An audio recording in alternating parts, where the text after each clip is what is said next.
Sometimes photography feels less about the gear and more about what you notice around you. Now that I've taken this approach, photography feels fun, and not just fun, but it takes me to a place where I want to document the good things that I notice around me. And I finally found myself wanting to document the things that I notice. And this shoot is all about photographing the people and the places that stand out to me. My name is Londell Street.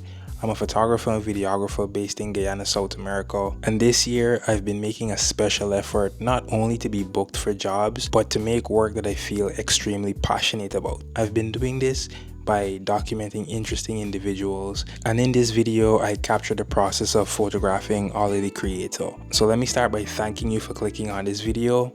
Let's get into it. Growing up in Guyana taught me that most people like to play it safe. There's a lack of outside of the box thinking, in my opinion, in our society. So when I find individuals who seem to be outside of the box, I take an interest in them. And that interest leads to me documenting them, hoping that me documenting them and showing their story and showing who they are, that other people might be able to now live the lives they've always wanted to live without being judged or thinking what other people are going to be thinking when they do the things they want to do. I shot these photos on my Fuji XH2 and my Fuji XT5. The purpose of the shoot is simply to document the way the subject dresses, right?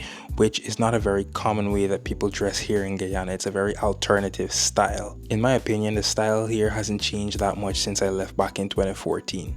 But it seems with more people having access to the internet and being exposed to other cultures and subcultures, there seems to be a very small group of people here in Guyana that are expressing themselves through their fashion and through their lifestyle. We shot these photos at the Botanical Gardens, and in my opinion, this is one of the best places to take photos here in Guyana, and that's simply because not many places are kept to the standard that the Botanical Garden is kept. And if you live here in Guyana, it's not anything extraordinary, but they definitely pay some amount of attention to the garden, right? The garden is constantly tended to, trimmed and taken care of to make sure that there's not a lot of trash and all this other stuff.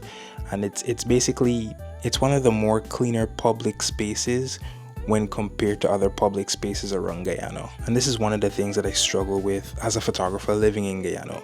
Guyana doesn't always have too many clean scenic areas that are always accessible to the public. This place though is so massive that I could do multiple shoots here and make them all look very different. Now recently I feel like I have definitely found my style when it comes to photography. And I've done this by paying attention to the things that catch my eyes, right? Paying attention to pictures that I like, the lighting, the color grading, the edits, or even just the lens that they might have shot that particular picture on. All those things have allowed me to find my style and say, hey, this is what I want my pictures to look like. I also want to add that I have been really into mood boards lately. And I say this because mood boards are just underrated. It's an underrated tool because most people always kind of struggle with their style and they're like, oh, what should I be photographing? Like, what's my style?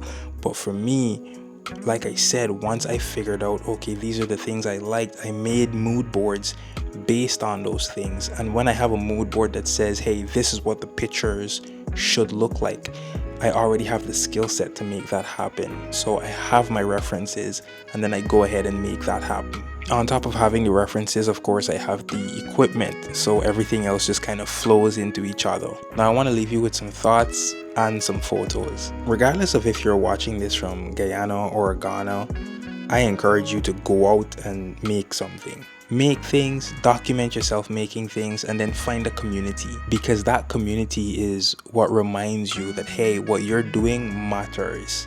Thank you so much for clicking on my video and watching up until this part. I'd really appreciate if you subscribed, that way we could help build a community. Also, let me know which picture was your favorite and feel free to let me know where you're watching from. Thanks.